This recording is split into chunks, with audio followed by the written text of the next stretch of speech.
নিজেই নিজেকে রুকিয়া করবেন, তাবিজ ঝুলাবেন না। তাবিজ ঝুলাতে বিশ্বনবী নিষেধ করেছেন। যে তাবিজ ঝুলায় আল্লাহ তাআলা ওই তাবিজের উপর তাকে ন্যস্ত করে দেয় আর বলে আমার রহমত তোর থেকে তুলে নিলাম, দেখি তোরে কে বাঁচায়। এজন্য আজ থেকে তাবিজ যা আছে ছিঁড়ে ফেলবেন। আল্লাহ সহি সমঝ দান করো। তো তাবিজ যারা পড়েন ছিঁড়ে ফেলবেন আজকে। রাজি আছেন তো? ছিঁড়ে কি করবেন? সূরা ফাতিহা পড়বেন, পড়ে ঝাড়ফুঁক চলবে আজকে থেকে। ঝাড়ফুঁক করা সুন্নাহ। আর তাবিজ দেয়া হচ্ছে বিদআহ, যেটা বিশ্বনবী শেখায় নাই, সাহাবারা শিখায় নাই, ওইটাতে আমরা যাব না। ঝাড়ফুঁক করবেন। আয়াতুল কুরসি পড়লে জিনভূত আসতে পারে? কথা বলেন। সূরা ফাতিহা পড়লে আর অসুস্থতা থাকতে পারে? বিশ্বনবীর সাহাবারা একবার সফরে বেরোলেন। সফরে বেরিয়ে হঠাৎ দেখলেন মরুভূমির মাঝখানে কিছু লোক জটলা পাকিয়ে রেখেছে, একটা লোক শুয়ে আছে। আবু সাঈদ আল খুদরি ছিলেন ওই সফরের লিডার। বললেন কি হয়েছে? তারা বলল আমাদের নেতাকে সাপে কামড় দিয়েছে, আরেক বর্ণনায় বিচ্ছু কামড় দিয়েছে, বিষের ব্যথায় আমাদের নেতা মারা যাবে। তারা নানা ধরনের বৈদ্যরাজ কবিরাজদেরকে এনে মন্ত্র পড়াচ্ছিল, সবাই মন্ত্র পড়ছিল, ছু মন্তর ছু কালিকুত্তার ঘু। ছোট বাচ্চারা পড়ে, বুঝানোর জন্য বললাম, তারা হয়তো অন্য কিছু পড়ছিল। তো এই যে এগুলো পড়ে ফু দিলে কি ভালো হয়? কথা কন, আরো রোগ বাড়ে, ঠিক কিনা? বাচ্চার হাতে 2টা, গলায় 3টা, কোমরে 4টা, এগুলোর ওজনেই তো বাচ্চা অসুস্থ হয়ে যাবে। কথা বুঝতে পেরেছেন? আবার কোমরে লাগায়, এটারে কি বলে? কাইতন। কি কয়? তাগা। চাচাই বলতেছে তাগা। তাগা টাগা লাগাবেন না। সূরা ফাতিহা পড়ে আজকে থেকে ফু দিতে হবে। আমার মাইকের আওয়াজ নিশ্চয়ই শহরের অনেক দূর যাচ্ছে। মায়েরা বোনেরা শুনে রাখবেন, অসুস্থ আপনি সূরা ফাতিহা পড়ে ফু দেন। বিশ্বনবী রাতের বেলায় বিছানায় যাওয়ার আগে সকাল সন্ধ্যা 3 কুল পড়ে হাতে ফু দিতেন। এরকম 2 হাতটা একসাথে করে এখানে ফু দিয়ে মাথা থেকে শুরু করে মেসেজ করতেন পা পর্যন্ত, দেহের যতটুকু জায়গায় যায়। সূরাতুল ইখলাস, সূরাতুল ফালাক, সূরাতুন নাস, এই 3টা সূরাকে একসাথে বলে কুল আস-সালাসা, মানে 3 কুল। কি বলে? এই 3 কুল পড়ে না, যায় লিটন দেওয়ানের কাছে। কই যায়? লিটন দেওয়ান কিছু করতে পারে? তারপর হাতের রেখাতে অনেকে ভাগ্য বলতে চায়, এটা ভুয়া কথা। এই হাতের রেখায় কোনো ভাগ্য থাকে না। আপনারা শুনলেই কিছু মানবেন না, আপনারা কোরআন হাদিস দিয়ে যাচাই করবেন, দলিল খুঁজবেন। কি খুঁজবেন? দলিল। 1.5 কাঠার একটা জায়গা কুমিল্লা শহরে কিনবে, এটার দলিলটা ঠিক আছে কিনা দেখার জন্য পাগল হয়ে যায়।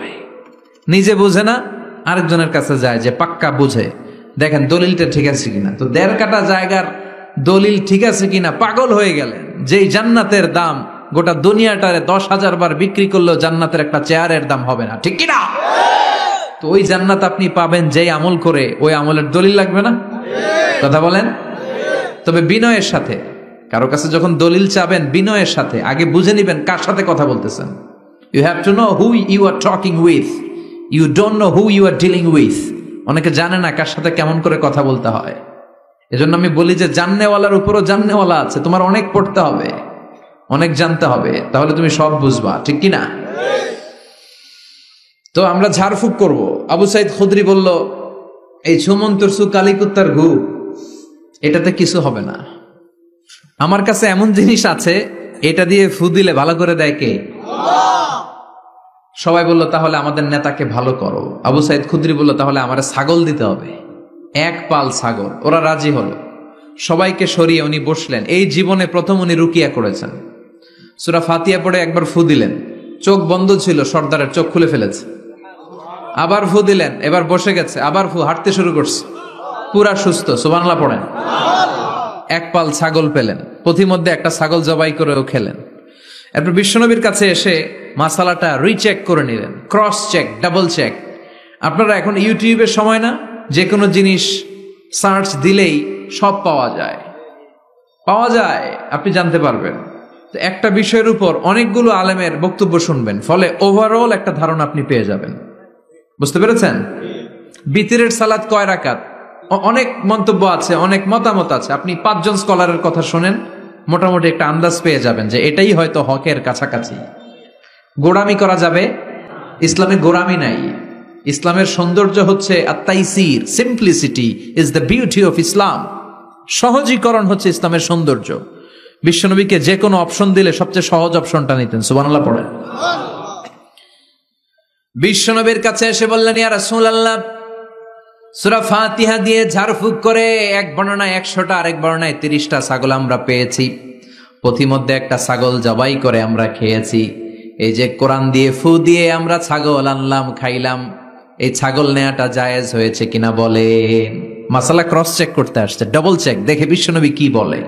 বিশ্বনবী বলেন জায়েজ হয়েছে মানে কোরআনের দাম বাড়ায় দিয়ে আসছিস বেটা। আল্লাহু আকবার।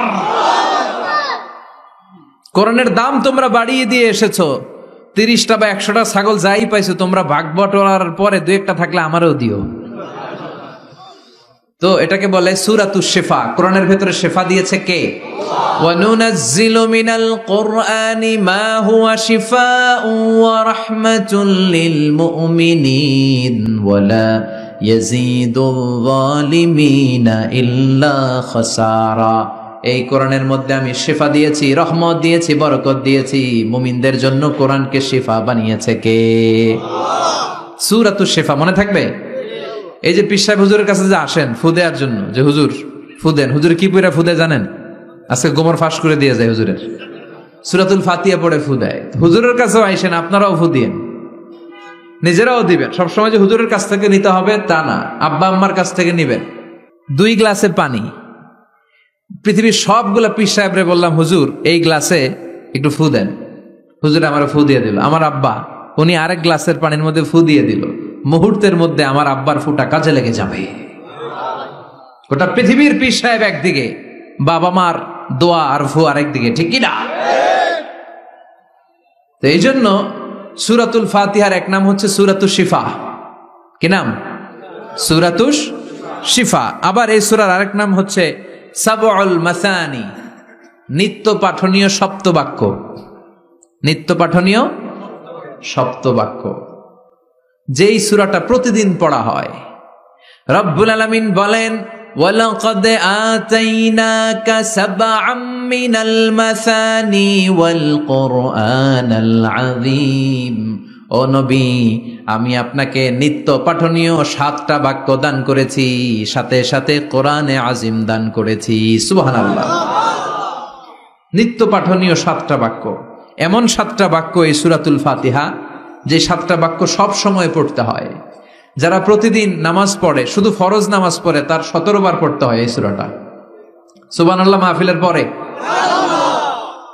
আর যারা সুন্নাত সহ পড়ে তাদের প্রতিদিন 32 বার এই সূরাটা পড়তে হয়। তাহলে যেই লোকটার বয়স হয়েছে 50 বছর, সে যদি নামাজি হয়ে থাকে, একটু হিসাব করেন লোকটার বয়স কত? 50। আর লোকটা নামাজি না বেনামাজি? নামাজি। নামাজি লোক বয়স 50 বছর, তাহলে এই 50 বছরে সে যে কত লক্ষবার সূরা ফাতিহা পড়ছে ও নিজে জানে? সুবহানাল্লাহ কই? আল্লাহু আকবার। এমন সূরা যেটা প্রতিদিন পড়তে হয়। আবার বিশ্বনবী বললেন, লা তুহসা আজাইবুহু ওয়ালা তাবলা গরাইবুহু ফিহি মাসাবিহুল হুদা ওয়া মানারুল হিকমা। কোরআন এমন কিতাব, সূরাতুল ফাতিহা এমন সূরা, এই সূরার আশ্চর্যান্বিতার কোনো শেষ নাই। এই সূরা কোনোদিন পুরান হয় না। যাদের 80 বছর বয়স, কত কোটিবার আপনি সূরা ফাতিহা পড়ছেন? বুকে হাত দিয়ে বলেন তো, কখনো কি আপনার মনে হয়েছে যে প্রত্যেক দিন নামাজটা শুরু করলে এই সূরাটা দিয়ে শুরু করতে হয়? কত কোটিবার বললাম, আর ভাল লাগে না, পুরান পুরান লাগে। বুকে হাত দিয়ে বলেন, দাঁড়ান একজন, যে হুজুর আমার কাছে আর ভাল লাগে না, সূরাতুল ফাতিহা পড়তে পড়তে এটা পুরান লাগে, কালকে থেকে কুলফুল্লাহ দিয়ে শুরু করুন। এরকম ডাকাইতে আছে কেউ? নাই। কারণ কোরআন কখনো পুরান হয় না, যতই পড়ি ততই নতুন। চিল্লায় পড়েন আল্লাহু আকবার। এজন্য বিশ্বনবী বললেন, ও উম্মতেরা শোনো, 60টা আয়াত বিশিষ্ট এই সূরাটাকে দেখতে ছোট মনে হয়, সবার মুখস্থ, প্রত্যেকের কলিজার ভেতরে আছে। তোমাদের কাছে সাধারণ মনে হয়, সূরাটা সাধারণ না, অসাধারণ করে সূরাটারে নাজিল করেছে কে?